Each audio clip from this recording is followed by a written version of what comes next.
ರಭಸವಾಗಿ ಹರಿತಾ ಇರುವಂತಹ ಹಳ್ಳದಲ್ಲಿಯೇ ಬಸ್ ಸಂಚಾರ. ಸೇತುವೆ ಮಧ್ಯ ನೀರಲ್ಲೇ ಕೆಟ್ಟು ನಿಂತ ಸರ್ಕಾರಿ ಬಸ್. ಬಾಗಲಕೋಟೆ ಜಿಲ್ಲೆ ಜಾಲಕಮಲ ದಿನ್ನಿ ಕರಡಿ ಬಳಿ ಈ ಒಂದು ಘಟನೆ ನಡೆದಿದೆ. ತಪ್ಪಿದ ಅನಾಹುತ. ನಿರಾಳರಾದ ಪ್ರಯಾಣಿಕರು ಟ್ರ್ಯಾಕ್ಟರ್ ಸಹಾಯದಿಂದ ಬಸ್ ಅನ್ನ ಎಳೆದಿದ್ದಾರೆ. ಅಲ್ಲಿನ ಸ್ಥಳೀಯರು ಅನ್ನೋದ್ರ ಬಗ್ಗೆ ಮಾಹಿತಿ ಸಿಗ್ತಾ ಇದೆ. ರಭಸವಾಗಿ ಹರಿತಾ ಇದ್ದಂತ ಹಳ್ಳದಲ್ಲಿಗೆ ಬಸ್ ಸಂಚಾರ ಮಾಡಿರೋದು. ಅಲ್ಲಿ ನೀರಿದೆ, ಹೋದ್ರೆ ಕಷ್ಟ ಆಗುತ್ತೆ ಅಂತ ಗೊತ್ತಿದ್ರೂ ಕೂಡ ಸಾಹಸಕ್ಕೆ ಮುಂದಾಗಿತ್ತು.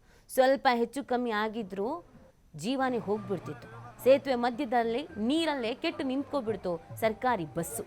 ಬಾಗಲಕೋಟೆ ಜಿಲ್ಲೆ ಜಾಲಕಮಲ ದಿನ್ನಿ ಕರಡಿ ಬಳಿ ಒಂದು ಘಟನೆ ನಡೆದಿರೋದು. ಸರಿಯಾದ ಸಮಯಕ್ಕೆ ಟ್ರ್ಯಾಕ್ಟರ್ ಸಹಾಯದಿಂದ ಬಸ್ಸನ್ನ ಎಳೆದಿದ್ದಾರೆ ಸ್ಥಳೀಯರು.